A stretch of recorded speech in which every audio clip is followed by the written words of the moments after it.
ആദരപൂർവ്വം പ്രാർത്ഥനയ്ക്ക് വേണ്ടി ക്ഷണിക്കുകയാണ്.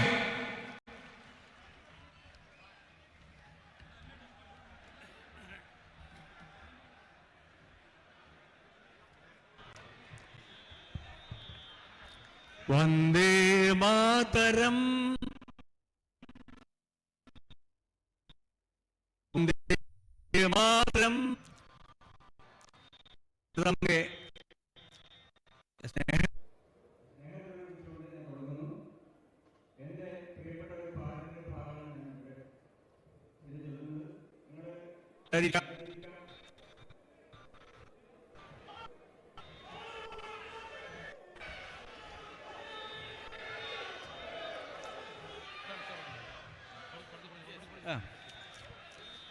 മഴനീർത്തുള്ളിയെ മുത്തായി മാറ്റും നന്മണിച്ചിപ്പിയെ പോലെ, നന്മണിച്ചിപ്പിയെ പോലെ, നറുനെയ് വിളക്കിനെ താരകമാക്കും സാമഗാനങ്ങളെ പോലെ.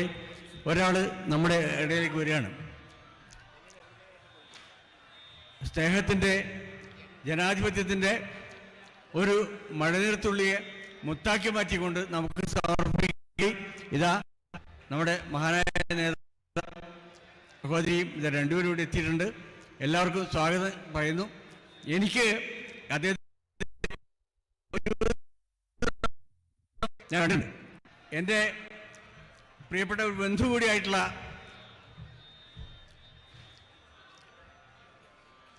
സോണിയാജിയുടെ പ്രൈവറ്റ് സെക്രട്ടറി മാധവൻ നമ്പൂതിരിയുടെ അവിടെ വെച്ചാണ് ഞാൻ ഇവരെ കണ്ടിട്ടുള്ളത്. രണ്ടുപേരെയും എനിക്ക് വളരെ ഇഷ്ടമായി. അന്നേ അദ്ദേഹത്തിനും വളരെ ഇഷ്ടപ്പെട്ട കുട്ടികളായിരുന്നു അവർ. അങ്ങനെ ഞാൻ കണ്ടിട്ടുള്ള ആ കുട്ടികൾ വളർന്ന് വലുതായി ഭാരതത്തിൻ്റെ അഭിമാനങ്ങളായി മാറുന്നു. അവരുടെ സ്നേഹത്തിന്, അവരുടെ നന്മയ്ക്ക് വേണ്ടി, അവരുടെ എല്ലാ കാര്യത്തിനും വേണ്ടി പ്രാർത്ഥിച്ചുകൊണ്ട് ഞാൻ നിർത്തുന്നു. നമസ്കാരം.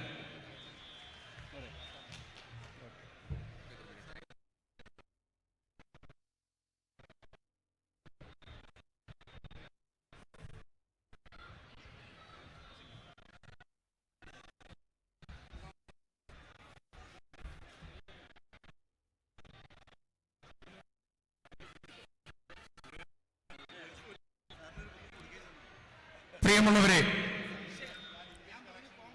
ഇന്ത്യൻ ജനാധിപത്യത്തെ സംരക്ഷിക്കാനും ഭരണഘടനയെ കാക്കാനുമുള്ള വയനാട് പുതിയ ഒരു ചരിത്രത്തിന് സാക്ഷ്യം വഹിക്കുകയാണ്, കുറിക്കുകയാണ്. ഇവിടെ 5 വർഷം തെരഞ്ഞെടുത്ത രാഹുൽ ഗാന്ധിയെ ഈ പാർലമെന്റ് മണ്ഡലത്തിൽ നിന്ന് അയോഗ്യനാക്കി ഇന്ത്യ രാജ്യത്തെ പ്രതിപക്ഷ ശബ്ദത്തെ ദുർബലമാക്കാമെന്ന് നരേന്ദ്രമോദി കരുതിയതെങ്കിൽ ആ മോഡിക്ക് ഇന്ത്യൻ ജനാധിപത്യം തിരിച്ചു വരുന്നു എന്നുള്ളതിന്റെ നയപ്രഖ്യാപനമാണ് ഇന്ന് കൽപ്പറ്റയിൽ ശ്രീ രാഹുൽ ഗാന്ധിക്ക് നൽകിയ വീരോചിതമായ ഈ മഹാസ്വീകരണം. ഇത് ഇന്ത്യൻ ജനാധിപത്യത്തിനുള്ള ഏറ്റവും വലിയതായ ദിശപാകുന്ന പരിപാടി കൂടിയാണ്. ഞാൻ സംസാരിക്കുകയല്ല. അർജുനനെ തോൽപ്പിക്കാൻ വഞ്ചനയും ഉന്നതമായ ഗൂഢാലോചനയും നടന്നിരുന്നു. ഒരു ചതിയിൽ പോലും അർജുനൻ വീണുപോയി തകർന്നില്ല എന്നത് മാത്രമല്ല, ഓരോ ചതിയിൽ നിന്നും നമ്മൾ കണ്ടത്. നിങ്ങൾ എത്ര തവണ ഡിസ്ക്വാളിഫൈ ചെയ്താലും വയനാടിലും ഇന്ത്യ രാജ്യത്തിനും പുതിയ ദിശ പകരുന്നതിൽ നിന്ന് അർജുനനെ പോലെ കടന്നു വരികയാണ് ഇന്ത്യൻ ജനാധിപത്യത്തിന്റെ ആവേശമായ പ്രിയപ്പെട്ട ശ്രീ രാഹുൽ ഗാന്ധി MP.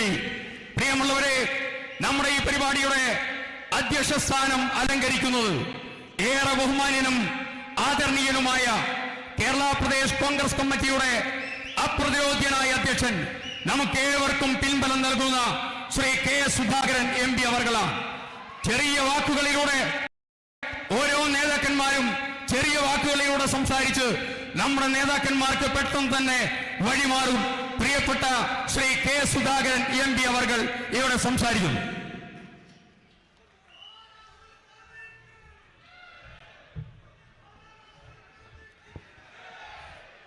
വേദിയിലെ സമരാധ്യരായ നേതാക്കൾ രാഹുൽജി, പ്രിയങ്കാജി, ശ്രീ വേണുജി തുടങ്ങിയ നേതാക്കന്മാർ, എൻ്റെ പ്രിയമുള്ള ഘടകകക്ഷി നേതാക്കളെ, പ്രിയമുള്ള സഹോദരി സഹോദരന്മാരെ, ഒരു പ്രസംഗത്തിനല്ല ഞാൻ നിങ്ങളുടെ മുമ്പ് നിൽക്കുന്നത്. പ്രിയപ്പെട്ട രാഹുൽജിയും പ്രിയങ്കാജിയും നിങ്ങൾ അഭിസംബോധന ചെയ്യാനിരിക്കുന്ന ഈ വേദിക്ക് മുമ്പിൽ ഒരു പ്രസംഗം ചെയ്യുന്നത് അനുചിതമാണ് എന്ന് നമുക്ക് നന്നായി അറിയാം. പക്ഷേ ഇന്ത്യൻ രാഷ്ട്രീയ മണ്ഡലം കത്തിജ്വലിക്കുന്ന ഒരു രാഷ്ട്രീയ അന്തരീക്ഷത്തിലേക്ക് നീങ്ങിക്കൊണ്ടിരിക്കുമ്പോൾ നമ്മുടെ മുമ്പിൽ സമാധാനത്തിന്റെ ദൂതുമായി കടന്നു വന്നിരിക്കുന്ന രാഹുൽജിയെ ഇന്ത്യൻ ജനകോടികൾ എങ്ങനെ നോക്കിക്കാണുന്നു എന്ന് ലോകം വീക്ഷിക്കുകയാണ്. അതുകൊണ്ട് തന്നെ ഈ രാജ്യത്ത് ഇന്നലെ വരെ ഞാനും നിങ്ങളും പരിരക്ഷിച്ചിരുന്ന ജനാധിപത്യത്തിന്റെ തിരുമുറ്റം കൊത്തി നശിപ്പിക്കുന്ന രീതിയിലേക്ക് നരേന്ദ്രമോദിയും ആളുകൾ പോവുകയാണ്. ഈ ജനാധിപത്യ സംവിധാനത്തെ തകർക്കാൻ ശ്രമിക്കുന്നു, മതേതരത്വം തകർക്കാൻ ശ്രമിക്കുന്നു, രാജ്യത്തിന്റെ പവിത്രമായ രാഷ്ട്രീയ മൂല്യങ്ങളെ കച്ചവടം ചെയ്തുകൊണ്ട് സ്വന്തം സ്വാർത്ഥ താല്പര്യങ്ങൾ സംരക്ഷിക്കാൻ ശ്രമിക്കുന്ന ഒരു പ്രധാനമന്ത്രി ഇന്ത്യൻ രാഷ്ട്രീയ മണ്ഡലത്തിൽ അരങ്ങ് തകർക്കുമ്പോൾ അതിനെ എതിരിടാൻ സാധിക്കുന്ന ഒരു ജനകീയ ശക്തിയുടെ ഉയർത്തെഴുന്നേൽപ്പ് അനിവാര്യമാണ് എന്ന് നിങ്ങൾക്കറിയാം. 4000 കിലോമീറ്റർ നടന്ന് ഇന്ത്യയുടെ ഗ്രാമങ്ങളിൽ പോയി ലക്ഷോപലക്ഷം ആളുകളെ കണ്ട് ജാതിക്കും മതത്തിനും ഭാഷക്കും സംസ്കാരത്തിനും എല്ലാറ്റിനും അതീതമായി ജനകോടികളെ അഭിസംബോധന ചെയ്ത് ആശയവിനിമയം നടത്തിക്കൊണ്ട് കാശ്മീരിന്റെ മലയിൽ മുകളിൽ മഞ്ഞുകൾക്ക് തുള്ളിക്ക് മുമ്പിൽ നീണ്ടു പ്രസംഗിച്ച് ആത്മവിശ്വാസത്തോടുകൂടി ജനസഞ്ചയത്തിന്റെ ഇടയിലേക്ക് ഇറങ്ങി വന്ന രാഹുൽജി ഇന്ത്യക്ക് പ്രതീക്ഷ നൽകുന്ന ഒരു നേതാവായി വളർന്നു വന്നിരിക്കുന്നു. ഭയപ്പെടുകയാണ് BJP, ആശങ്കപ്പെടുകയാണ് BJP. രാഹുൽജിയെ സ്വതന്ത്രമായി പ്രവർത്തിക്കാൻ അനുവദിച്ചാൽ ഇന്ത്യ രാജ്യത്തിന്റെ ഭരണഭാരം കയ്യിൽ നിന്ന് നഷ്ടപ്പെടുമെന്ന ആശങ്കയിലാണ് ഇന്ത്യ ഭരിക്കുന്ന ഭരണകൂടമെന്ന് നിങ്ങൾക്കറിയാം. അതുകൊണ്ട് തന്നെ ഉള്ളതും ഇല്ലാത്തതും ഉണ്ടാക്കി രാഹുൽ ഗാന്ധിയുടെ രാഷ്ട്രീയ വളർച്ചയ്ക്ക് അടിമറിയിടാൻ ശ്രമിക്കുന്ന BJP ഗവൺമെന്റിനെതിരെ അടരാടാനുള്ള ഒരു ജനശക്തിയുടെ ഉയർത്തെഴുന്നേൽപ്പാണ് ആവശ്യം. ഈ 4000 കിലോമീറ്റർ സഞ്ചരിക്കുമ്പോഴും രാഹുൽജി നിങ്ങളോട് ചോദിച്ചില്ല, എന്നെ പ്രധാനമന്ത്രിയാക്കണമെന്ന് പറഞ്ഞില്ല, എന്റെ പാർട്ടിയെ വിജയിപ്പിക്കണമെന്ന് പറഞ്ഞില്ല. അദ്ദേഹം പറഞ്ഞത് ഈ രാജ്യത്തിന്റെ അസ്തിത്വത്തിന് വേണ്ടി, ഈ രാജ്യം ഒന്നാണെന്ന ചിന്ത വളർത്തിയെടുക്കാൻ വേണ്ടി മനുഷ്യ സ്നേഹത്തിന്റെ തൂലികയിൽ, മനുഷ്യ സ്നേഹത്തിന്റെ തൂവലിൽ മനുഷ്യനെ കൂട്ടിച്ചേർത്തുകൊണ്ട് വിളക്കി ചേർത്തുകൊണ്ട് ഈ രാജ്യത്തിന്റെ ഐക്യവും സമാധാനവും കാത്തുരൂക്ഷിച്ച് ഒരു രാഷ്ട്രമെന്ന സങ്കല്പം നിലനിർത്തിക്കൊണ്ട് 75 വർഷക്കാലം ഇന്ത്യൻ നാഷണൽ കോൺഗ്രസ് ഉണ്ടാക്കിയ മതേതരത്വവും ജനാധിപത്യവും ഇന്ത്യൻ രാഷ്ട്രീയ മണ്ഡലത്തിൽ അതിന് അസ്തിത്വം പകരാനാണ് രാഹുൽ ഗാന്ധി നിങ്ങളോട് ആവശ്യപ്പെട്ടത് എന്ന് നിങ്ങൾ ഓർക്കേണ്ടതായിട്ടുണ്ട്. ആ രാഹുൽജിയെ എന്തുകൊണ്ട് BJP ഭയപ്പെടുന്നു എന്ന് ഞാൻ പറയാതെ നിങ്ങൾക്കറിയാം. അദ്ദേഹത്തിന്റെ അസ്തിത്വവും അദ്ദേഹത്തിന്റെ ഉയർച്ചയും അദ്ദേഹത്തിന്റെ വളർച്ചയും BJP എന്ന ഫാസിസ്റ്റ് വർഗീയ രാഷ്ട്രീയ പ്രസ്ഥാനത്തിന്റെ അവസാനത്തെ കോടാലിയാകുമെന്ന് അവർക്ക് തിരിച്ചറിവുണ്ട്. അതുകൊണ്ട് ഞെക്കിയും പിഴുതും അദ്ദേഹത്തെ ഇല്ലാതാക്കാൻ ശ്രമിക്കുന്ന BJP ഗവൺമെന്റിന്റെ നരാധമമായ പ്രവർത്തനങ്ങൾക്ക് മുമ്പിൽ കീഴടങ്ങുന്നവരല്ല ഇന്ത്യൻ നാഷണൽ കോൺഗ്രസും അതിന് നേതൃത്വം കൊടുക്കുന്ന രാഹുൽജിയും എന്ന് നിങ്ങൾ മനസ്സിലാക്കണം.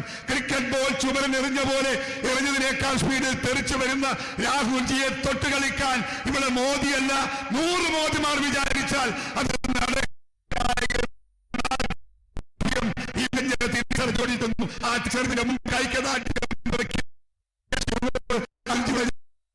ഇന്ത്യൻ ജനാധിപത്യത്തെ കാത്തു സൂക്ഷിക്കാൻ, ഇന്ത്യൻ മതേതരത്വത്തെ കാത്തു സൂക്ഷിക്കാൻ ഏത് പോർക്കളത്തിലേക്കും പറഞ്ഞാലും രാഹുൽജി ഞങ്ങൾ ലക്ഷം ആളുകൾ എന്ന് അങ്ങക്ക് പിന്തുണ പ്രഖ്യാപിക്കാൻ ഈ യോഗത്തിൽ ഞാൻ ആഗ്രഹിക്കുകയാണ്. കേരളത്തിലെ മുഴുവൻ ജനങ്ങളും ഒറ്റക്കെട്ടായി രാഹുൽജിയുടെ പിറകിലുണ്ട് എന്ന് വാക്ക് നൽകിക്കൊണ്ട് ജനാധിപത്യ മതേതരത്വത്തിന്റെ സംരക്ഷകനായി അതിനെ അതിജീവിക്കുന്ന, അതിനെ നോക്കി വളർത്തുന്ന, അതിനെ പരിരക്ഷിക്കുന്ന പോരാളിയായി ഇന്ത്യൻ രാഷ്ട്രീയ മണ്ഡലത്തിൽ അങ്ങുണ്ടാകും എന്ന് പ്രത്യാശ പ്രകടിപ്പിച്ചുകൊണ്ട് രാഹുൽജിക്ക് കിട്ടിയ സന്ദർഭം നിങ്ങൾക്ക് വേണ്ടി ഞാൻ അദ്ദേഹത്തിന് വിട്ടുകൊടുക്കുന്നു. വാക്കുകൾ ഞാൻ ചുരുക്കുന്നു. എല്ലാവർക്കും അഭിവാദ്യങ്ങൾ. നിങ്ങൾക്ക് നമസ്കാരം. ജയ് ഹിന്ദ്. അടുത്തതായി സംസാരിക്കുന്നത് മതേതര കേരളത്തിന്റെ സുന്ദരമായ മുഖം, സ്നേഹത്തിന്റെയും ആർജവത്വത്തിന്റെയും പ്രതീകമായിട്ടുള്ള ഇന്ത്യൻ യൂണിയൻ മുസ്ലിം ലീഗിന്റെ സംസ്ഥാന അധ്യക്ഷൻ, ഐക്യ ജനാധിപത്യ മുന്നണിയുടെ പ്രിയപ്പെട്ട നേതാവ് പാണക്കാട് സയ്യിദ് സാദിഖ് അലി ശിഹാബ് തങ്ങൾ.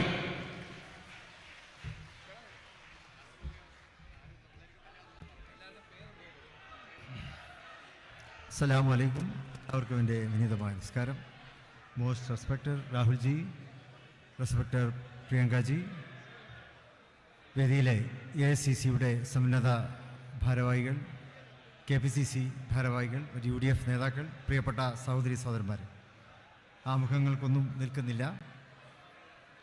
വയനാട് കാത്തിരുന്ന ഒരു നിമിഷമാണ് ഇന്നിപ്പോൾ ഇവിടെ പൂവണിഞ്ഞിട്ടുള്ളത്. നമ്മുടെ പ്രിയങ്കരനായ നേതാവ് ശ്രീ രാഹുൽ ഗാന്ധിയെ വേട്ടയാടിക്കൊണ്ടിരിക്കുമ്പോൾ അദ്ദേഹത്തോടൊപ്പമാണ് വയനാടിലെ ജനത, കേരളത്തിലെ ജനത എന്ന് അദ്ദേഹത്തോട്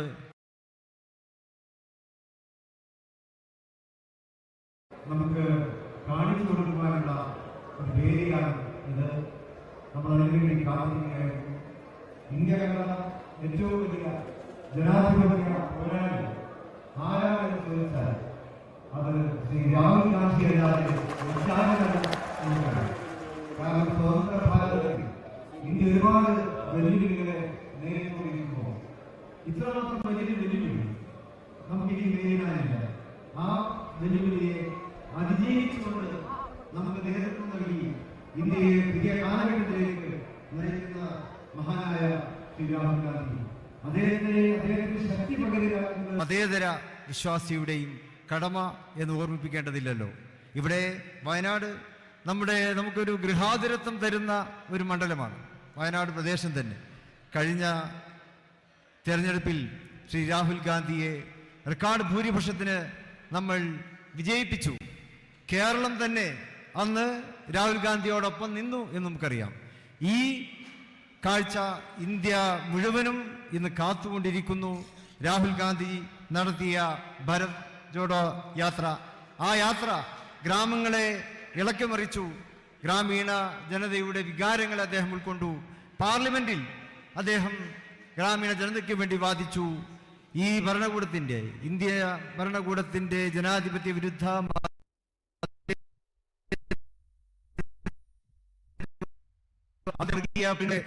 അദ്ദേഹം പാർലമെന്റിൽ ഉജ്ജ്വലമായി പറഞ്ഞു. അതോടൊപ്പം അദ്ദേഹം പറഞ്ഞു കോർപ്പറേറ്റുകളോടുള്ള ഗവൺമെന്റിന്റെ അവിഹിത ബന്ധത്തെക്കുറിച്ച് അദ്ദേഹം പറഞ്ഞു. ഈ ഒരു വിരോധം വെച്ചുകൊണ്ടാണ് ശ്രീ രാഹുൽ ഗാന്ധിയെ വേട്ടയാടാൻ, അദ്ദേഹത്തിന്റെ പാർലമെന്റ് അംഗത്വം റദ്ദാക്കുവാനൊക്കെ ഗവൺമെന്റ് ശ്രമിച്ചത്. ഒരുപക്ഷേ അദ്ദേഹത്തെ വേട്ടയാടാനോ അദ്ദേഹത്തിന്റെ അംഗത്വം റദ്ദാക്കുവാനോ നിങ്ങൾക്ക് സാധിച്ചേക്കാം. പക്ഷേ രാഹുൽ ഗാന്ധി തുറന്നു പറഞ്ഞ സത്യത്തെ മൂടിവെക്കുവാൻ നിങ്ങൾക്ക് സാധ്യമല്ല. ലോകത്ത് അത് ചർച്ച ചെയ്യപ്പെട്ട് കഴിഞ്ഞു എന്നുള്ളതാണ് വാസ്തവം. നമുക്ക് മുന്നോട്ട് പോകാം, ആത്മവിശ്വാസത്തോടെ മുന്നോട്ട് പോകാം. ഗാന്ധിജി മുമ്പ് പറഞ്ഞിട്ടുണ്ട്, ഭരണകൂടത്തിന്റെ ഭീകരത എന്നുള്ളത് അത് ആദ്യം നിങ്ങളെ പരിഹസിക്കും, അത് പിന്നെ നിങ്ങളെ ഒറ്റപ്പെടുത്തും, അത് നിങ്ങളെ പല വിധത്തിലും നിങ്ങളുടെ ആത്മവിശ്വാസത്തെ തകർക്കാൻ ശ്രമിക്കും. ഇങ്ങനെ പലതും നടത്തും ഭരണകൂട ഭീകരത. ശ്രീ രാഹുൽ ഗാന്ധിയുടെ കാര്യത്തിലും ഇത് തന്നെയാണ് ഉണ്ടായത്. ഭരണകൂടം അവർക്ക് കഴിയാവുന്ന വിധത്തിലൊക്കെ അദ്ദേഹത്തെ പരിഹസിച്ചു, അദ്ദേഹത്തെ ഒറ്റപ്പെടുത്തുവാൻ ശ്രമിച്ചു, അദ്ദേഹത്തിന്റെ ആത്മവിശ്വാസം തകർക്കാൻ ശ്രമിച്ചു. പക്ഷെ ഗാന്ധിജി പറഞ്ഞു, അവസാനം ഇതെല്ലാം നേരിട്ടുകൊണ്ട് ഒരു നേതാവ് വിജയത്തിലേക്ക് വരും. അതാണ് രാഹുൽ ഗാന്ധിയുടെ കാര്യത്തിലും ഇന്ത്യ കാത്തിരിക്കുന്നത്. അദ്ദേഹത്തിന്റെ വിജയത്തിന് വേണ്ടി നമ്മൾ കാത്തിരിക്കുന്നു. ജനാധിപത്യത്തിന്റെയും മതേതരത്വത്തിന്റെയും പുതിയ കാലഘട്ടത്തിലെ ഇന്ത്യയുടെയും വളർച്ചയ്ക്ക് വേണ്ടി ശ്രീ രാഹുൽ ഗാന്ധിയോടൊപ്പം അണിനിരക്കുക. ഇന്ത്യൻ യൂണിയൻ മുസ്ലിം ലീഗ് അക്കാര്യത്തിൽ ഒറ്റക്കെട്ടായി രാഹുൽ ഗാന്ധിയുടെ കൂടെയുണ്ട് എന്ന് പറഞ്ഞുകൊണ്ട് എന്റെ വാക്കുകളും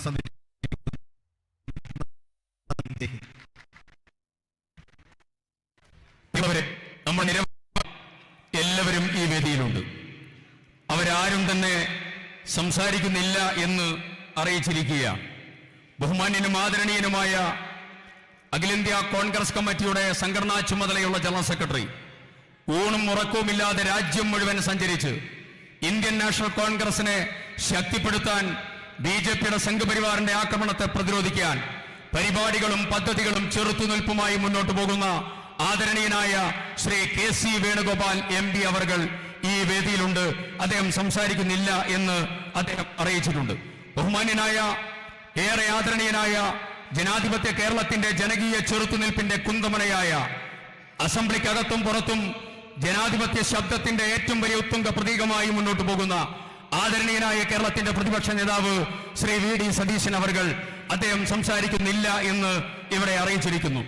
ഏറെ ബഹുമാന്യനായ PK കുഞ്ഞാലിക്കുട്ടി സാഹിബ്, തന്ത്ര രാഷ്ട്രീയത്തിന്റെയും ജനകീയ രാഷ്ട്രീയത്തിന്റെയും മുഖമായിട്ടുള്ള UDFന്റെ കരുത്തനായ നേതാവ് PK കുഞ്ഞാലിക്കുട്ടി സാഹിബ് ഇവിടെ സംസാരിക്കുന്നില്ല എന്ന് അറിയിച്ചിട്ടുണ്ട്. അഖിലേന്ത്യാ കോൺഗ്രസ് കമ്മിറ്റിയുടെ ജനറൽ സെക്രട്ടറി പ്രിയപ്പെട്ട ശ്രീ താരിഖ് അൻവർ, അദ്ദേഹം ഇവിടെ നമ്മുടെ എല്ലാ പരിപാടികളെയും സാന്നിധ്യമാണ്, സംസാരിക്കുന്നില്ല എന്ന് അറിയിച്ചിട്ടുണ്ട്. മുൻ KPCC പ്രസിഡന്റും പ്രതിപക്ഷ നേതാവും നമ്മുടെ എല്ലാം ആദരണീയനും പ്രിയങ്കരനുമായ നേതാവ്, ജനാധിപത്യത്തിന്റെ ശക്തനായ തേരാളി രമേശ് ചെന്നിത്തല അവർകൾ ഇവിടെ സംസാരിക്കുന്നില്ല എന്ന് അദ്ദേഹം അറിയിച്ചിരിക്കുകയാണ്.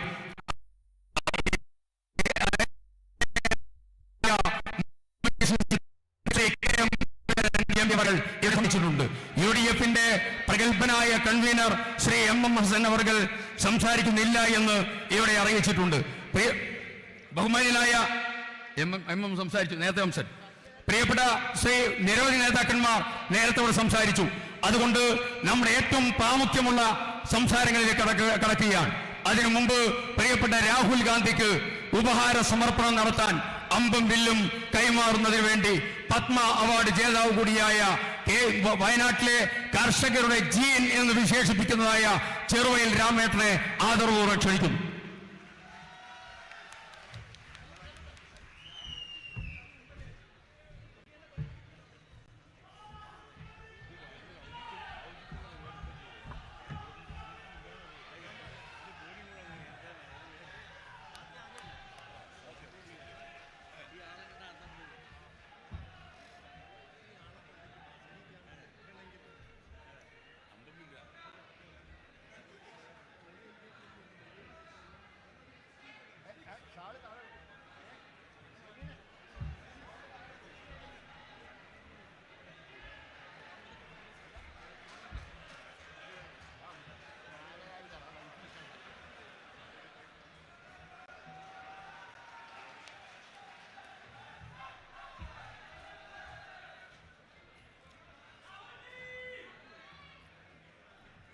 ചെറുവയൽ രാമേട്ടനെ പ്രിയപ്പെട്ട രാഹുൽ ഗാന്ധി അനുമോദിക്കുകയാണ്.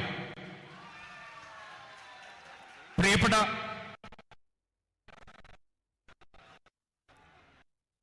ദാമോദരൻ നമ്പൂതിരി അവരെ രാഹുൽ ഗാന്ധി ഇവിടെ അനുമോദിക്കുന്നു.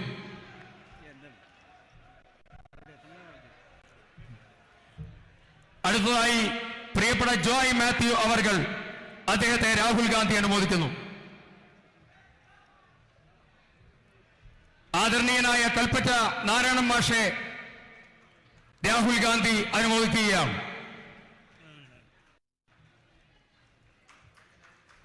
പ്രിയപ്പെട്ട ശ്രീ P. സുരേന്ദ്രൻ അവർകളെ, എഴുത്തുകാർ, സാംസ്കാരിക പ്രവർത്തകർ, ജനാധിപത്യ പ്രതിരോധത്തിന് നേതൃത്വം കൊടുക്കുന്ന P. സുരേന്ദ്രൻ അവർകളെ രാഹുൽ ഗാന്ധി ആദരിക്കുകയാണ്.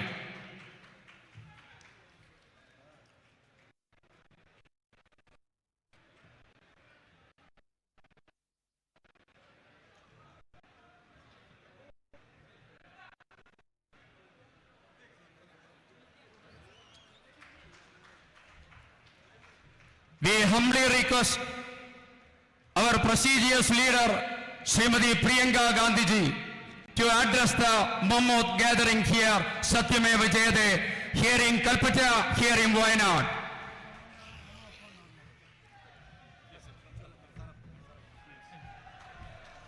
അവരുടെ പ്രസംഗം പരിഭാഷപ്പെടുത്തുന്നത് പ്രിയപ്പെട്ട യൂത്ത് കോൺഗ്രസ് സംസ്ഥാന അധ്യക്ഷൻ Shri Shafi Parambil MLA.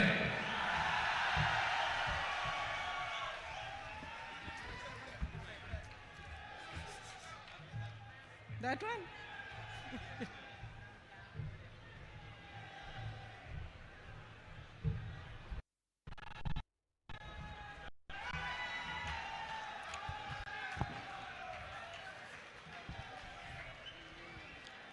Brothers and sisters, Rahul ji, Shri K.C. Venugopal ji, Shri Tariq Anwar ji, Shri K. Sudhakaran ji, Shri V.D. Satishan ji, Shri Sadiq Ali Thangal ji, Shri Ramesh Channitala ji, Shri Murli Taran ji, Shri MM Hassan ji, Shri N.K. Premchandran ji, Padma Shri Cheruvayal Raman ji, Kalpetta Narayan Master ji, Damodaran Nambudri ji, Joy Matthew ji and P. Surendran ji. I am happy to be here today. ഐക്യജനാധിപത്യ മുന്നണിയുടെ പ്രിയങ്കരായ നേതാക്കന്മാരെ, സാംസ്കാരിക സാഹിത്യ മേഖലകളിൽ നിന്ന് ഈ വേദിയെ ധന്യമാക്കുന്നതിന് വേണ്ടി കടന്നു വന്നിരിക്കുന്ന പ്രിയപ്പെട്ട സഹോദരങ്ങളെ, നിങ്ങളുടെ മുന്നിൽ വന്നു നിൽക്കുന്നതിൽ ഞാൻ അതീവ സന്തുഷ്ടയാണ് എന്ന് പറയാൻ ആഗ്രഹിക്കുന്നു. Yet, it is also a very emotional visit that my brother and I are making to Wayanad. ഈ മണ്ണിലേക്കുള്ള വരവ് അത് വികാരപരമായ ഒരു അനുഭവമാണ് ഞാനും എൻ്റെ സഹോദരനും അനുഭവിക്കുന്നത് എന്ന് ഇവിടെ പറയാൻ ആഗ്രഹിക്കുന്നു. Yesterday, I was packing up his furniture from his house until we find a new place for him. ഞാൻ ഇന്നലെ തുഗ്ലക് ലൈനിലെ എൻ്റെ പ്രിയപ്പെട്ട സഹോദരന്റെ വീട്ടിൽ നിന്ന് അദ്ദേഹത്തിന്റെ സാധന സാമഗ്രികൾ അത് മടക്കി വെക്കുകയായിരുന്നു. അതൊരു പുതിയ സ്ഥലത്തേക്ക് മാറ്റേണ്ടതുണ്ട് എന്ന് ഞങ്ങൾക്കറിയാം. I was looking at the storeroom, putting all the cardboard boxes one on top of the other, and I was thinking to myself that a few years ago I also had to move my home. I had my children to help me, my husband helped me. I have a family of my own, and I was thinking my brother doesn't have his own children, his own wife and family to help him, even though he has the rest of us.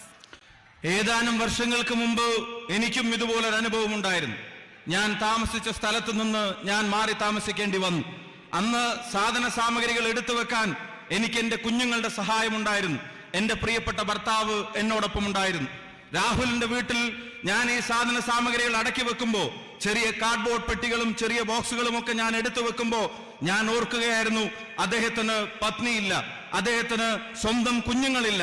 ഞങ്ങളൊക്കെ ഉണ്ടെങ്കിൽ പോലും സ്വന്തം ഭാര്യയും പത്നിയും ഈ സാധന സാമഗ്രികൾ അടക്കി വെക്കാൻ അദ്ദേഹത്തോടൊപ്പമില്ലല്ലോ എന്ന് സാന്ദർഭികമായി ഞാൻ ഓർക്കുകയുണ്ടായി. I went to his room. Everything was packed. Only the 2 sofas were left. He was sitting there alone. I said to him, tomorrow we are going to Wayanad. ഞാൻ അദ്ദേഹത്തിന്റെ റൂമിലേക്ക് കടന്നു ചെന്നു. അവിടുന്ന് സാധന സാമഗ്രികളെല്ലാം മാറ്റാൻ അവിടെ റെഡിയാക്കി വെച്ചിരിക്കുകയായിരുന്നു. 2 സോഫ ഒഴികെ മറ്റതെല്ലാം അടക്കി വെച്ചിരുന്നു. അദ്ദേഹം ഏകനായി ആ മുറിയിലിരിക്കുന്നത് ഞാൻ കണ്ടു. ഞാൻ അദ്ദേഹത്തോട് ചോദിച്ചു, നാളെ നിങ്ങൾ വയനാടിന്റെ മണ്ണിലേക്ക് പോവുകയല്ലേ എന്ന് അദ്ദേഹത്തോട് ഞാൻ ചോദിച്ചു. I said, I'm not very good at speaking in English, making speeches. So I looked at him. He answered me, don't worry. Speaking in Wayanad is the easiest. All you have to do is talk to them as if you are their family, because you are their family. വയനാട്ടിലേക്ക് കടന്നു വരുന്നതിനെ സംബന്ധിച്ച് ആലോചിച്ചപ്പോ എന്റെ ചെറിയൊരു ആശങ്ക ഞാൻ പങ്കുവച്ചു. ഇംഗ്ലീഷിൽ അത്ര ഫ്ലുവന്റ് ആയി സംസാരിക്കുക, അത്ര ഒഴുക്കോടുകൂടി സംസാരിക്കുന്ന കാര്യത്തിൽ എനിക്ക് ചില പരിമിതികളില്ലേ എന്ന് ചോദിച്ചപ്പോ അദ്ദേഹം എന്നോട് പറഞ്ഞ മറുപടി, ഒട്ടും ആശങ്കപ്പെടേണ്ടതില്ല, നിങ്ങൾക്ക് ഏറ്റവും ലളിതമായി സംസാരിക്കാൻ കഴിയാവുന്ന ജനത ആരോടെന്ന പോലെ എന്ന് വെച്ചാൽ നിങ്ങൾ നിങ്ങളുടെ കുടുംബത്തോട് സംസാരിക്കുന്നത് പോലെ വയനാടിനോട് സംസാരിക്കാമെന്ന് അദ്ദേഹം എന്നോട് മറുപടി പറയുകയുണ്ടായി. So here I am today talking to my family, my brothers and sisters, my brother's family. അതുകൊണ്ട് തന്നെ ഞാൻ ഇന്ന് വയനാടിന്റെ മണ്ണിലുണ്ട്. എന്റെ സഹോദരിമാരോട് സംസാരിക്കാൻ, എന്റെ സഹോദരന്മാരോട് സംസാരിക്കാൻ, എന്റെ സഹോദരന്റെ കുടുംബത്തോട് സംസാരിക്കാനാണ് ഞാൻ ഇന്ന് വയനാടിന്റെ മണ്ണിലേക്ക് കടന്നു വന്നിട്ടുള്ളത്. I don't know if you remember, but one of the first times I came here during the 2019 election, I gave a speech in which I told you a lot of things about my brother which I thought people did not know. നിങ്ങളുടെ ചിന്താശലകങ്ങളിലുണ്ടോ എന്ന് എനിക്ക് അറിഞ്ഞുകൂടാ. ഞാൻ ആദ്യമായി ഈ മണ്ണിലേക്ക് കടന്നു വന്നത് 2019 എന്റെ സഹോദരന്റെ തെരഞ്ഞെടുപ്പുമായി ബന്ധപ്പെട്ട് നിങ്ങളെ കാണാൻ വന്നപ്പോ നിങ്ങളോട് സംസാരിച്ച പല കാര്യങ്ങളും അത് നിങ്ങളുടെ ഓർമ്മയിലുണ്ടാകുമോ എന്ന് എനിക്ക് നിശ്ചയമില്ല. I wanted you to know him. I wanted you to know this man who was asking for your votes, who was asking you to allow him to serve you. നിങ്ങളുടെ വോട്ടുകൾ അഭ്യർത്ഥിച്ചു വരുന്ന ഈ മനുഷ്യനെ, എന്റെ സഹോദരനെ അകവും പുറവും നിങ്ങൾ അറിയണം എന്ന് ഞാൻ ആഗ്രഹിച്ചു. നിങ്ങളുടെ വോട്ടുകൾ തേടി വരുന്ന മനുഷ്യൻ, ആ മനുഷ്യന്റെ ഉള്ള് അതെന്താണെന്ന് നിങ്ങൾ തിരിച്ചറിയണമെന്ന് അന്ന് ഞങ്ങൾ ആഗ്രഹിച്ചിരുന്നു. But today, almost 4 years later, I know that you know Rahul. ഇന്ന് 4 വർഷത്തിനിപ്പുറം തിരിഞ്ഞു നോക്കുമ്പോ എനിക്ക് ബോധ്യമുണ്ട്, എനിക്ക് വിശ്വാസമുണ്ട്, ഞാൻ മനസ്സിലാക്കുന്നു മറ്റാരേക്കാൾ നന്നായി നിങ്ങൾക്ക് രാഹുൽ ഗാന്ധിയെ അറിയാം എന്നുള്ളത് വയനാടിന്റെ മണ്ണിൽ നിൽക്കുമ്പോ എന്റെ ആത്മവിശ്വാസമാണ്. You know that he is an honest man, unafraid to speak the truth. നിങ്ങൾക്കറിയാം രാഹുൽ ഗാന്ധി സത്യസന്ധനായ ഒരു മനുഷ്യനാണ്. സത്യം ആരുടെ മുഖത്ത് നോക്കി വിളിച്ചു പറയാനും ഒരു ലേശം പോലും ഭയമില്ലാത്ത ധീരനായ ഒരു മനുഷ്യനാണ് പ്രിയപ്പെട്ട Rahul. You know that he is a brave man, undaunted by the power of those who want to silence him. നിശബ്ദനാക്കാൻ ശ്രമിക്കുന്നവരുടെ ശക്തി ഏതാണെങ്കിലും, ഏത് ഭരണകൂടത്തിന്റെ ഏത് ശക്തിയുടെ മുമ്പിലും ധീരതയോടെ സത്യത്തിനു വേണ്ടി നിലകൊള്ളാൻ കഴിയുന്ന സ്ഥൈര്യമുള്ള മനുഷ്യനാണ് പ്രിയപ്പെട്ട രാഹുൽ എന്നുള്ളത് നിങ്ങൾക്ക് ബോധ്യപ്പെട്ട് കഴിഞ്ഞിരിക്കുന്നു. You know that he is a compassionate man, always ready to hear about your life, your struggles, and to lend you a helping hand. ജീവിതത്തിന്റെ രണ്ടറ്റം കൂട്ടിമുട്ടിക്കാൻ ശ്രമിക്കുന്ന ജനതയുടെ പരിവേദനങ്ങൾ, അവരുടെ സങ്കടങ്ങൾ, അവരുടെ വിഷമങ്ങൾ, അത് സഹാനുഭൂതിയോടെ കേൾക്കാൻ, നിങ്ങൾക്ക് ചെവി തരാൻ, നിങ്ങൾ ഒരാളാവാൻ എപ്പോഴും മനസ്സുള്ളൊരു നേതാവാണ് പ്രിയങ്കരനായ Rahul Gandhi. You know that he has worked hard for you. He has raised your issues, tried to resolve your problems. He has stood by you through your difficult times, and you have stood by him through his. നിങ്ങളുടെ പ്രയാസങ്ങളിൽ അദ്ദേഹം താങ്ങായി നിങ്ങളോടൊപ്പം ഉണ്ടായിരുന്നു. നിങ്ങളുടെ കഷ്ടപ്പാടുകളിൽ അദ്ദേഹം തണലായി നിങ്ങളോടൊപ്പം ഉണ്ടായിരുന്നു. ഈ നാട് നൽകിയ വോട്ടിന്റെ പേരിൽ പ്രകൃതി ദുരന്തം ഉൾപ്പെടെ വന്നിറങ്ങിയപ്പോ അതിന് നിങ്ങളോടൊപ്പം ഒരു ജനതയോടൊപ്പം നിൽക്കാൻ ആർജവത്തോടെ നിന്നൊരു ജനപ്രതിനിധിയാണ് നിങ്ങളെന്ന് അദ്ദേഹമെന്ന് ഞങ്ങൾക്ക് നല്ല ബോധ്യമുണ്ട്. അതേസമയം തന്നെ അദ്ദേഹത്തിന്റെ മുമ്പിൽ പ്രതിസന്ധികൾ തീർക്കാൻ ഭരണകൂടം ശ്രമിക്കുമ്പോഴും നിങ്ങൾ അദ്ദേഹത്തോടൊപ്പം പാറ പോലെ ഉറച്ചു നിൽക്കുന്നു എന്നുള്ളതാണ് ഈ ജനതയുടെ പ്രത്യേകത എന്നും ഞങ്ങൾ തിരിച്ചറിയുന്നു. You elected him, and now a court in Gujarat has passed a judgment after which government from parliament as your MP. ഒരു കോടതി അദ്ദേഹത്തിന്റെ അംഗത്വം എന്ന യോഗ്യത അതില്ലാതാക്കാൻ ഭരണകൂടം ശ്രമിച്ചത് നിങ്ങൾക്കറിയാം. His future as your MP is in the hands of the courts. For me, it is a strange thing to know this, to know that you elected him and that for the time being he has been disqualified from even fighting another election for 8 years. അദ്ദേഹത്തിന്റെ parliament member എന്ന പദവിയുടെ സാങ്കേതികത്വം അതിനി കോടതികളുടെ മുമ്പിലാണ് എന്ന് എനിക്കറിയാം. 4.25 ലക്ഷം വോട്ടിന്റെ ഭൂരിപക്ഷത്തിന് ഒരു ജനത 5 വർഷത്തേക്ക് ഇന്ത്യയുടെ പാർലമെന്റിലേക്ക് തെരഞ്ഞെടുക്കപ്പെട്ട ഒരു മനുഷ്യൻ, ആ മനുഷ്യൻ അടുത്ത തെരഞ്ഞെടുപ്പിൽ മത്സരിക്കണമോ വേണ്ടയോ എന്നുള്ളത് പോലും ഇങ്ങനെ സാങ്കേതികത്വത്തിന്റെ കുരുക്കിൽ തൂങ്ങിയാടെ നിൽക്കുന്നത് ഒരു വിരോധാഭാസമായി എനിക്ക് അനുഭവപ്പെടുകയാണ്. To ask questions, to demand accountability, to raise issues is the job of a parliamentarian. ഒരു പാർലമെന്റ് മെമ്പറുടെ ജോലിയാണ് ഭരണകൂടത്തോട് ചോദ്യങ്ങൾ ചോദിക്കുക എന്നുള്ളത്. ജനത തെരഞ്ഞെടുക്കപ്പെട്ട ഒരു വ്യക്തിയുടെ ഉത്തരവാദിത്തമാണ് ഭരണകൂടത്തെ അതിന്റെ ചെയ്തികൾക്ക് ഉത്തരവാദികളാക്കി നിലനിർത്തുക എന്നുള്ളത്. നാടിന്റെ അനീതികളിൽ ചോദ്യം ചോദിക്കാനുള്ള ഉത്തരവാദിത്തം ഒരു ജനപ്രതിനിധിയുടേതാണ് എന്ന് ആവർത്തിച്ച് പറയാൻ ഞാൻ ആഗ്രഹിക്കുന്നു. It is a right enshrined in our constitution that we are free to express ourselves, we are free to ask, we are free to debate, we are free to dissent. ഇന്ത്യയുടെ ഭരണഘടന നമുക്ക് നൽകുന്ന അവകാശങ്ങളുണ്ട്.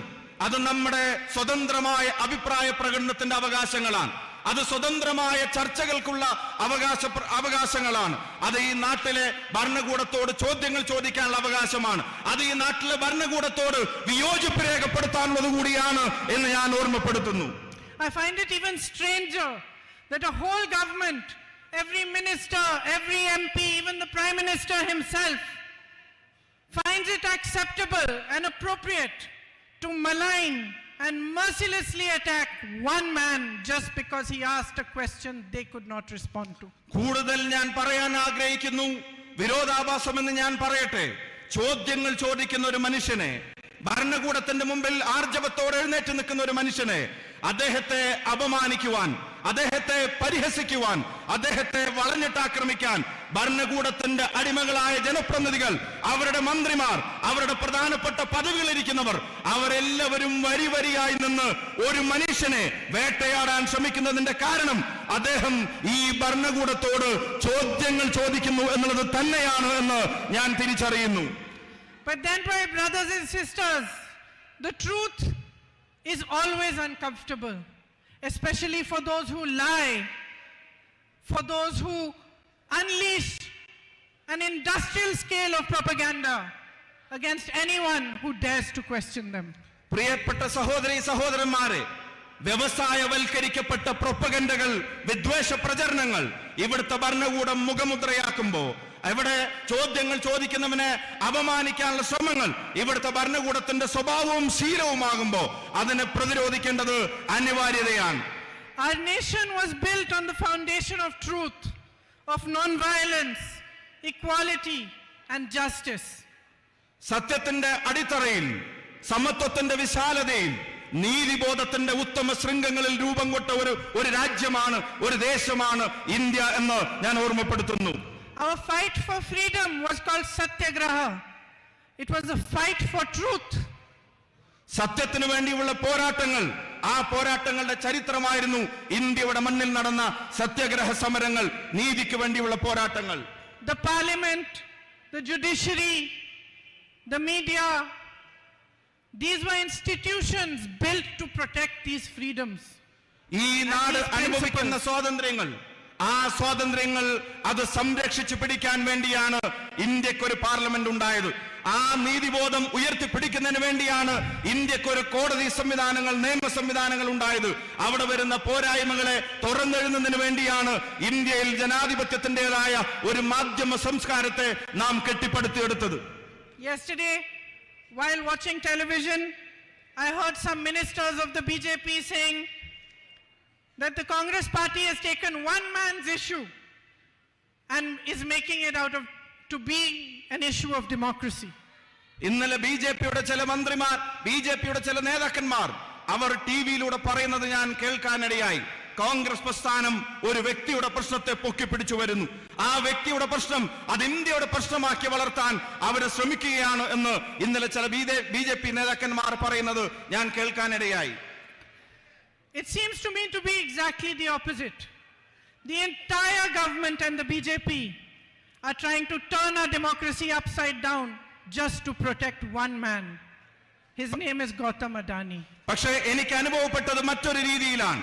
ഒരു വ്യക്തിയെ വേട്ടയാടാൻ വേണ്ടി, ഒരു വ്യക്തിയുടെ പ്രശ്നങ്ങൾ ഇന്ത്യ മുഴുവൻ ഒരു വിഷയമാക്കാൻ കോൺഗ്രസ് ശ്രമിക്കുന്നതായിട്ടല്ല എനിക്ക് അനുഭവപ്പെട്ടത് ഒരു വ്യക്തിയുടെ സംരക്ഷണത്തിന് വേണ്ടി ഇന്ത്യയുടെ പ്രധാനമന്ത്രി, ഒരു വ്യക്തിയുടെ സംരക്ഷണത്തിന് വേണ്ടി ഇന്ത്യയുടെ ഭരണകൂടം, ഒരു വ്യക്തിയുടെ സംരക്ഷണത്തിന് വേണ്ടി ഇന്ത്യയുടെ ഭരണഘടനാ സ്ഥാപനങ്ങൾ അവരെല്ലാവരും അണിനിരക്കുന്നത് ഒരു വ്യക്തിയുടെ സംരക്ഷണത്തിന് വേണ്ടിയാണ്. ആ വ്യക്തി മറ്റാരുമല്ല, അത് ഗൗതം അദാനിയാണ് എന്ന് എനിക്ക് ബോധ്യപ്പെട്ടിരിക്കുന്നു. Our country is at a crossroads. What has happened to my brother is just a symptom. It is a symptom of how far we are down the path towards a dictatorship today. Today, the government believes that it can silence any dissent. It believes it can take our ports, our airports, even some of our defense establishments, and pass them on to their businessmen friends. ജനാധിപത്യത്തിന്റെ നിർണായകമായ ഒരു നാൽക്കവലയിൽ ഈ രാജ്യം നിൽക്കുകയാണ്. ഒരു പാത എന്റെ സഹോദരൻ നയിക്കുന്ന പാതയാണ്. മറ്റൊരു പാതയിൽ നിങ്ങൾ കാണുന്നുണ്ട് ഈ രാജ്യത്തിന്റെ സ്വത്ത് സമ്പത്തുകൾ മുഴുവൻ, ഈ രാജ്യത്തിന്റെ അഭിമാന സ്തംഭങ്ങൾ മുഴുവൻ ഒരു വ്യക്തിക്ക് തീരെഴുതി കൊടുക്കുന്നത് നിങ്ങൾ കാണുന്നുണ്ട്. ആ പാതയിൽ ഇന്ത്യയുടെ തുറമുഖങ്ങൾ സ്വകാര്യ വ്യക്തികൾക്ക് കൈമാറുന്നു. ആ പാതയിൽ ഇന്ത്യയുടെ എയർപോർട്ടുകൾ അത് സ്വകാര്യ വ്യക്തികളുടേതായി മാറുന്നു. ആ പാതയിൽ എന്തിനധികം പറയുന്നു, പ്രതിരോധ രംഗത്ത് ഇന്ത്യയുടെ അഭിവാജ്യമായ അഭിമാന സ്തംഭങ്ങൾ പോലും വിൽപ്പനക്ക് വെച്ചിരിക്കുന്ന പാതയാണ് മറ്റൊരു പാതയായി നമ്മൾ കാണുന്നത്. The whole government defends a man whom they have enabled to make thousands of crores a day, but they don't defend farmers who make only 27 rupees a day. ഈ നാട്ടിൽ ഞാൻ നേരത്തെ സൂചിപ്പിച്ച ഈ ജനാധിപത്യത്തിന്റെ നാൽക്കവലയിൽ ഈ നാട് ചെന്ന് നിൽക്കുമ്പോ അത് മുഴുവൻ ഒരു സത്യത്തെ നിശബ്ദമാക്കാനുള്ള ശ്രമങ്ങൾ നടക്കുന്നു. സത്യം പറയുന്നവനെ നിരായുധനാക്കാനുള്ള ശ്രമം നടക്കുന്നു. എന്നിട്ടോ ഭരണകൂടം സംരക്ഷിക്കാൻ ശ്രമിക്കുന്നത് ആയിരക്കണക്കിന് കോടി രൂപയുടെ, ലക്ഷക്കണക്കിന് കോടി രൂപയുടെ ആസ്തിയുള്ളവന്റെ പുറകിൽ ഭരണകൂടം അവരോച്ചാനിച്ച് നിൽക്കുമ്പോ ഇന്നാട്ടിൽ ഒരു ദിവസം കേവലം 27 രൂപ മാത്രം വരുമാനം വെച്ച് ഒരു ദേശീയ ശരാശരിയിൽ ഒരു കർഷകൻ ജീവിക്കുമ്പോ ആ കർഷകന്റെ താല്പര്യത്തെ സംരക്ഷിക്കാൻ ഒരു ഭരണകൂടത്തെയും നമ്മൾ കാണുന്നില്ല എന്നുള്ളതാണ് ഏറ്റവും ഖേദകരമായ സാഹചര്യം. Our soldiers stand at the borders ready to sacrifice their lives while Mr. Adani subcontracts to Chinese businesses. ഈ നാടിന്റെ അതിർത്തി കാക്കുന്നവൻ, ഈ നാടിന്റെ അതിരുകളിൽ രാജ്യത്തിന്റെ സുരക്ഷയ്ക്ക് വേണ്ടി പോരാടുന്നവൻ, അവന്റെ ജീവൻ ത്യജിക്കാൻ ചൈനയുടെ അതിർത്തികളിൽ പോരാടാൻ തയ്യാറായി നിൽക്കുമ്പോ അവിടെ ചൈനയ്ക്കും അദാനിക്കും വേണ്ടി ഈ ഗവൺമെന്റ് ഒത്താശ ചെയ്തു കൊടുക്കുന്ന കാഴ്ചകൾ നമ്മൾ കണ്ടു നിൽക്കേണ്ടി വരികയാണ്. Our Prime Minister feels responsible to defend Mr. Adani, but he feels no responsibility towards the people of India. അദാനിയെ സംരക്ഷിക്കാൻ, അദാനിയുടെ ഉത്തരവാദിത്തങ്ങൾ നിറവേറ്റാൻ ഇന്ത്യയുടെ പ്രധാനമന്ത്രിക്ക് സമയമുണ്ട്, താല്പര്യമുണ്ട്. പക്ഷേ ഈ രാജ്യത്തെ ജനതയുടെയും അതിന്റെ കാവൽ ഭടന്മാരുടെയും രാജ്യത്തിന്റെ പട്ടാളക്കാരുടെയും ഉത്തരവാദിത്തങ്ങൾ നിറവേറ്റാൻ പ്രധാനമന്ത്രിക്ക് താല്പര്യവും സമയവുമില്ല. This government believes that it owns India, but India belongs to you, my brothers and sisters. ഈ സർക്കാരും അതിന്റെ അധികാരത്തിൽ ഇരിക്കുന്നവരും കരുതുന്നത് ഇന്ത്യ അവരുടെ തറവാട്ട് സ്വത്താണ് എന്നുള്ളതാണ്. പക്ഷേ ഇന്ത്യ നിങ്ങളുടേതാണ്, ഈ സഹോദരന്മാരുടേതാണ് എന്ന് ഞാൻ ആവർത്തിച്ച് പറയാൻ ആഗ്രഹിക്കുന്നു. Standing here today, I ask you, each one of you and all those watching, put India first now. എന്റെ മുന്നിലിരിക്കുന്ന മുഴുവൻ സഹോദരന്മാരോട്, ഞങ്ങളെ കേൾക്കുന്നവരോട്, ഞങ്ങളെ കാണുന്നവരോട് വിനീതമായി ഞാൻ അഭ്യർത്ഥിക്കുന്നു, എല്ലാ വ്യക്തി താല്പര്യങ്ങൾക്കും അപ്പുറത്ത്, എല്ലാ സ്വകാര്യ താല്പര്യങ്ങൾക്കും അപ്പുറത്ത് ഇന്ത്യയുടെ താല്പര്യം ഒന്നാമതാവാനുള്ള തീരുമാനം നമ്മൾ എടുക്കേണ്ട സമയം അതിക്രമിച്ചു കഴിഞ്ഞിരിക്കുന്നു. When the institutions are failing to be checks and balances for the government, it is our job, the people of India's job, to become the check and balance for this government. ജനാധിപത്യ സംവിധാനങ്ങളുടെ സന്തുലിതാവസ്ഥ നഷ്ടപ്പെടുന്ന ഒരു സാഹചര്യത്തിൽ അവയെ സംരക്ഷിക്കാൻ ഭരണഘടനാ സ്ഥാപനങ്ങൾ ദയനീയമായി പരാജയപ്പെടുമ്പോ, അവർ വെറും നോക്കുകുത്തികളാകുമ്പോ ഈ നാടിന്റെ ജനാധിപത്യ ബോധത്തെ സംരക്ഷിക്കാനുള്ള ഉത്തരവാദിത്വം ഇന്ത്യയുടെ ജനതയുടെ മേലെ വന്നു ചേരുകയാണ്, നമ്മുടെ മേലിൽ അത് വന്നു ചേരുകയാണ്. Aren't you tired of watching the Prime Minister change costumes every day and having no change in your own lives, having no future to think of? There are jobs required. The government is doing nothing about it. Prices are soaring. Every day is a difficulty, a new struggle, and yet there is no accountability. പ്രിയമുള്ളവരെ, ജീവിതം ദുസ്സഹമായി ജനതയുടെ മുമ്പിൽ മാറുന്നു. Rocket പോലെ ഈ നാട്ടിലെ സാധന സാമഗ്രികളുടെ വില അത് ഉയർന്നുകൊണ്ടേയിരിക്കുകയാണ്. അതേസമയം നാട്ടിലെ യുവതയുടെ തൊഴിലവസരങ്ങൾ അത് പാതാളത്തിലേക്ക് താഴോട്ട് പോയിക്കൊണ്ടുമിരിക്കുന്നു. ഒരു ഭരണകൂടം നിങ്ങളോട് പറഞ്ഞ വാഗ്ദാനങ്ങൾ അതെല്ലാം അവർ മറന്നിരിക്കുന്നു. ഇന്ന് തൊഴിലിനെ സംബന്ധിച്ച്, ജനങ്ങൾക്ക് താങ്ങാൻ കഴിയാത്ത വിലക്കയറ്റത്തെ സംബന്ധിച്ച് നിങ്ങളോട് സമ്മതിക്കാൻ, അതിനൊരു ഭരണകൂടത്തിന്റെ ഉത്തരവാദിത്തങ്ങൾ നിറവേറ്റാൻ ഈ പ്രധാനമന്ത്രിയും ഈ ഭരണകൂടവും ദയനീയമായി പരാജയപ്പെട്ടിരിക്കുകയാണ്. We will not stop asking questions. We will question them. We will ask for accountability. We will keep speaking the truth no matter what they do to us. ജനങ്ങളോടുള്ള പ്രതിബദ്ധതയെ സംബന്ധിച്ചുള്ള ചോദ്യങ്ങൾ, ആ ചോദ്യങ്ങൾ നിലക്കുന്നില്ല, ആ ചോദ്യങ്ങൾ നമ്മൾ അവസാനിപ്പിക്കുന്നില്ല. നമ്മൾ ചോദ്യങ്ങൾ ചോദിച്ചുകൊണ്ടേയിരിക്കും. ഈ ഭരണകൂടത്തോട്, അതിന്റെ തലപ്പത്തിരിക്കുന്നവരോട്, ജനങ്ങളോടുള്ള പ്രതിബദ്ധതയെ സംബന്ധിച്ച്, അതിൽ വരുന്ന വീഴ്ചകളെ സംബന്ധിച്ച്, അതിനെ സംബന്ധിച്ചുള്ള നമ്മുടെ ചോദ്യങ്ങൾ, ആ ചോദ്യങ്ങൾ എന്തിന്റെ പേരിലും ഒന്നിന്റെ മുന്നിലും നിലയ്ക്കാൻ പോകുന്നില്ല. You in Wayanad are showing the country the way. They are trying to silence my brother. You have become his voice. Wayanad രാജ്യത്തിന്റെ മുമ്പിൽ പുതിയ പാതകൾ വെട്ടിത്തെളിക്കുകയാണ്. നിശബ്ദനാക്കാൻ, രാഹുൽ ഗാന്ധിയെ നിശബ്ദനാക്കാൻ ഭരണകൂടം ശ്രമിക്കുമ്പോ, അദ്ദേഹത്തെ നിരായുധനാക്കാൻ ഭരണകൂടം ശ്രമിക്കുമ്പോ, അദ്ദേഹത്തിന്റെ ശബ്ദമായി വയനാടിന്റെ ജനത ഇന്ന് മാറിയതുപോലെ രാജ്യം ഒന്നടങ്കം ആ ശബ്ദം ഏറ്റെടുക്കും. They disqualify him from parliament and you come here in huge numbers to receive him and show him your support. ഇന്ത്യയുടെ പാർലമെന്റിന്റെ അംഗത്വത്തിൽ നിന്ന് അദ്ദേഹത്തെ റദ്ദ് ചെയ്തപ്പോ 10,000-കണക്കിനായ ആളുകൾ കൽപ്പറ്റയുടെ തെരുവോരങ്ങളിൽ വന്ന് രാഹുൽ ഗാന്ധിക്ക് നൽകിയ ഉജ്ജ്വലമായ സ്വീകരണം അതിന്റെ ഏറ്റവും വിശേഷമായ അടയാളപ്പെടുത്തലായി ഞാൻ കാണുന്നു. They ask him to leave his home and thousands of you open your houses and urge him to take them to stay in your own homes. Parliament അംഗത്വം എന്ന നിലക്ക് അദ്ദേഹത്തിന് അനുവദിക്കപ്പെട്ടിരുന്ന ഭവനം അതൊഴിയാൻ മണിക്കൂറുകൾക്കുള്ളിൽ കടലാസ് കൊടുത്തപ്പോ ആ കടലാസിന് മറുപടി പറഞ്ഞത് ഇന്ത്യയിലെ ജനങ്ങളാണ്. രാഹുലിനെ ഭവനരഹിതനാക്കാൻ ഒരു തീരുമാനം കേന്ദ്രത്തിന്റെ ഗവൺമെന്റ് എടുത്തപ്പോ ഞങ്ങളുടെ വീടിന്റെ വാതിലുകൾ അത് നിങ്ങൾക്ക് മുമ്പിൽ തുറന്നിട്ടിരിക്കുന്നു രാഹുൽ എന്ന് ആയിരക്കണക്കിന് ഭാരതീയർ, ആയിരക്കണക്കിന് വയനാട്ടുകാർ അവർ ഒരേ സ്വരത്തിൽ പറഞ്ഞത് അഭിമാനകരമാണ്. I am deeply grateful to you for your support. എന്റെ ഹൃദയത്തിന്റെ അടിത്തട്ടത്തിൽ നിന്നുള്ള അഭിവാദ്യങ്ങളും നന്ദിയും നിങ്ങൾ നൽകിയ നിസ്സീമമായ ഈ പിന്തുണക്ക് ഞാൻ രേഖപ്പെടുത്താൻ ആഗ്രഹിക്കുന്നു. Because you have understood that this is not the issue of one man. This is the issue here is the kind of country we want for our children. ഇത് ഒരു വ്യക്തിയുടെ പ്രശ്നമല്ല എന്ന് നിങ്ങൾ തിരിച്ചറിഞ്ഞിരിക്കുന്നു. ഇതൊരു ഇൻഡിവിജ്വലിന്റെ പ്രശ്നമല്ല എന്ന് നിങ്ങൾ തിരിച്ചറിഞ്ഞിരിക്കുന്നു. ഇത് ഈ മണ്ണിൽ നാളെ വളരാൻ പോകുന്ന, ഈ മണ്ണിൽ നാളെ ജീവിക്കാൻ പോകുന്ന, ഈ മണ്ണിലേക്ക് നാളെ ജനിച്ചു വീഴാൻ പോകുന്നത് ഉൾപ്പെടെയുള്ള തലമുറകളുടെ നീതിക്ക് വേണ്ടിയുള്ള പോരാട്ടത്തിന്റെ പ്രശ്നമാണ് എന്ന് നിങ്ങൾ തിരിച്ചറിഞ്ഞിരിക്കുന്നു. It is about building a strong and brave country for our children. It is about building a country in which everybody is free to express dissent, to ask for accountability, and a true democracy is established again.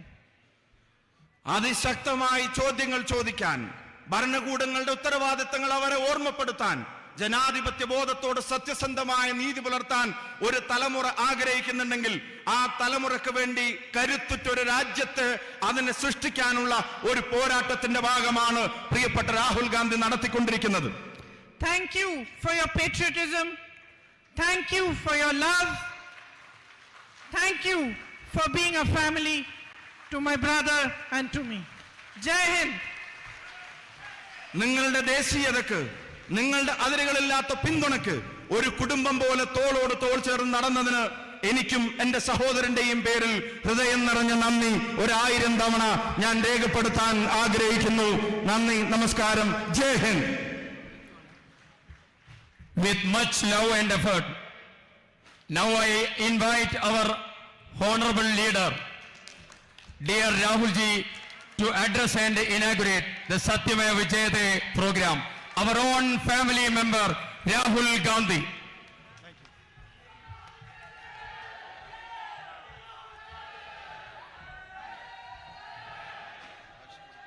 K.C. Venugopal ji, Priyanka, Tarik Anwar ji, K. Sudhakaran ji, V.D. Satishan ji, Sadiq Ali Shihab Tangal ji,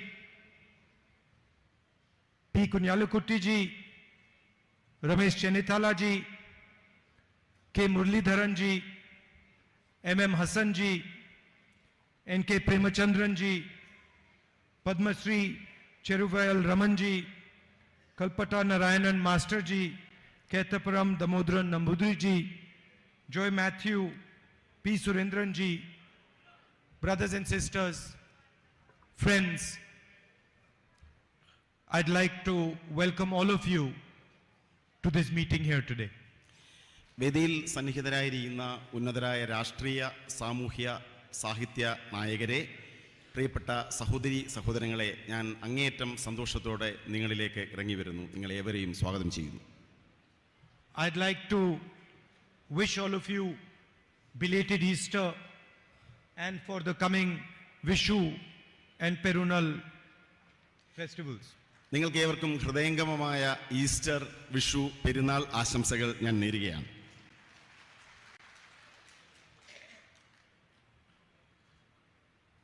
4 years ago, I came here and became your member of parliament. 4 വർഷങ്ങൾക്ക് മുമ്പ് ഞാൻ ഇവിടേക്ക് കടന്നു വന്നു, നിങ്ങളുടെ parliament അംഗമായി മാറി.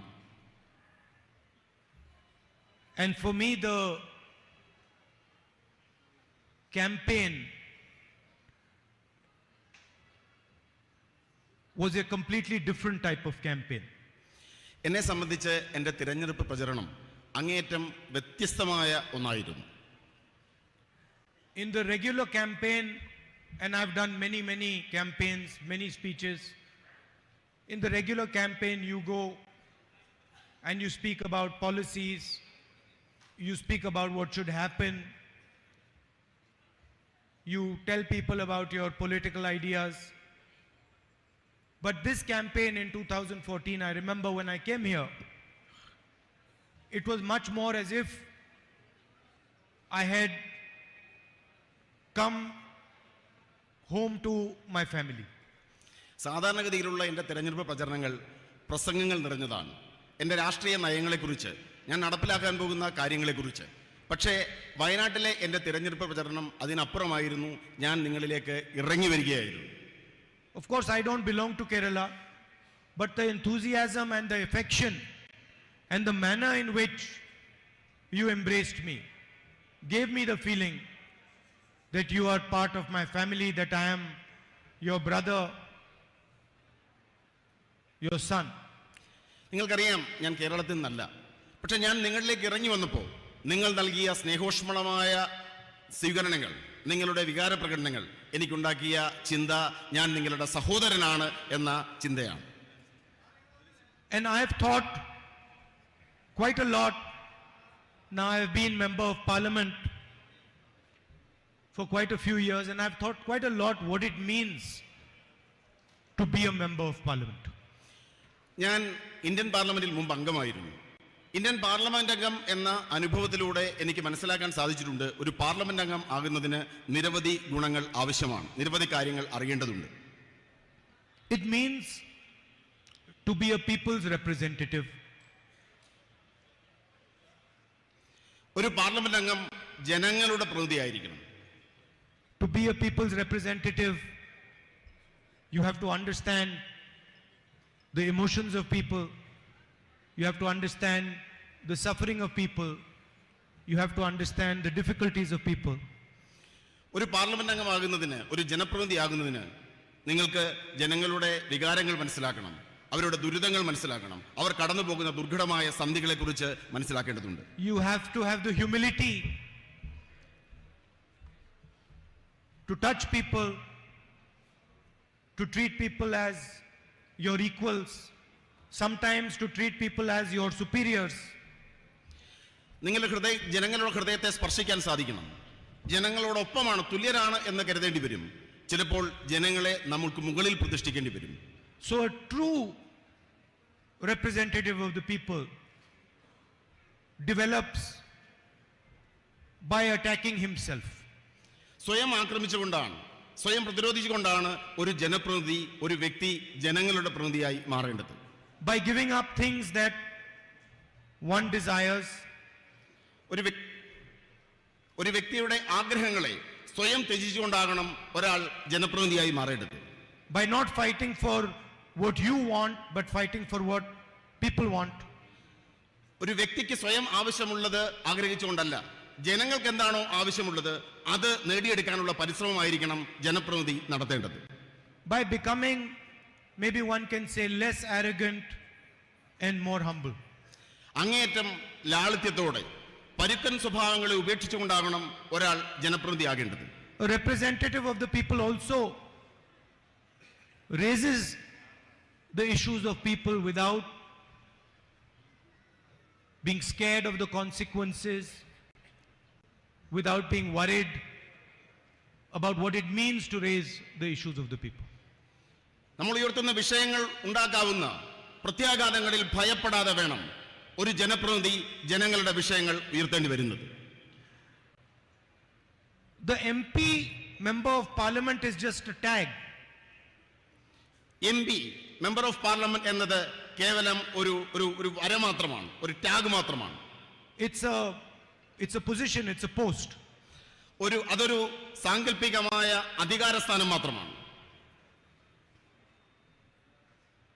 So the BJP can take away the tag. ബിജെപിക്ക് എന്റെ മേൽവിലാസത്തെ എടുത്തു മാറ്റുവാൻ സാധിച്ചേക്കാം. They can take away the position. എന്റെ സ്ഥാനത്തെ എടുത്തു മാറ്റുവാൻ സാധിച്ചേക്കാം. They can take away the house. എന്റെ ഭവനത്തെ എടുത്തു മാറ്റാൻ സാധിച്ചേക്കാം. They can put me in jail. എന്നെ ജയിലിൽ അടയ്ക്കാൻ സാധിച്ചേക്കാം. But they cannot stop me from representing the people of Wayanad. എന്നാൽ വയനാട്ടിലെ ജനങ്ങളെ പ്രതികരിക്കുന്നതിനും എന്നെ പ്രതിരോധിക്കുവാൻ ബിജെപിക്ക് സാധ്യമല്ല.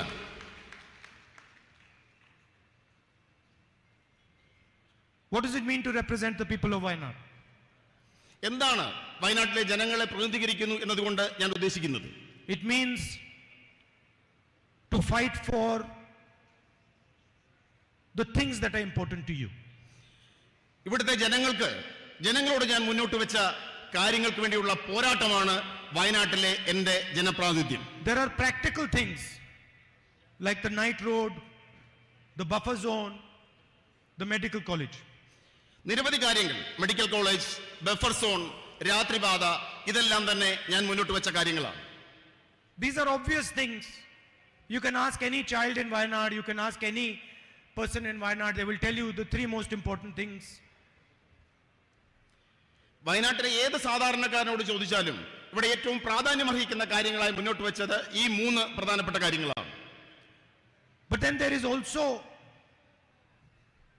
another thing that is important to the people of Wayanad. മറ്റൊരു പ്രധാനപ്പെട്ട കാര്യവും വയനാട്ടിലെ ജനങ്ങൾക്ക് അങ്ങേയറ്റം പ്രാധാന്യമർഹിക്കുന്നതാണ്. And that is the type of country and the type of state they live in. അത് നമ്മൾ ജീവിക്കാൻ ആഗ്രഹിക്കുന്ന രാഷ്ട്രവും നമ്മൾ ജീവിക്കാൻ ആഗ്രഹിക്കുന്ന സംസ്ഥാനവും സൃഷ്ടിക്കുക എന്നതാണ്. The people of Wayanad and the people of India want to live in a country which is free. സ്വതന്ത്രമായ ഒരു രാഷ്ട്രത്തിൽ ജീവിക്കാനാണ് ഇന്ത്യയിലെ ജനങ്ങളും വയനാട്ടിലെ ജനങ്ങളും ആഗ്രഹിക്കുന്നത്. They want to live in a country where their child is allowed to learn and understand anything he chooses. തങ്ങളുടെ കുഞ്ഞുങ്ങൾ തിരഞ്ഞെടുക്കാൻ ആഗ്രഹിക്കുന്ന ഓരോ കാര്യവും തിരഞ്ഞെടുക്കാൻ കഴിയുന്ന സ്വതന്ത്രമായ ഒരു രാഷ്ട്രത്തിൽ ജീവിക്കാനാണ് ഈ നാട്ടിലെ ഓരോ പൗരനും ആഗ്രഹിക്കുന്നത്. A farmer who is not wealthy wants to live in a country where he can imagine his son being a successful engineer or a successful businessman. ദരിദ്രനായ ഒരു വ്യക്തി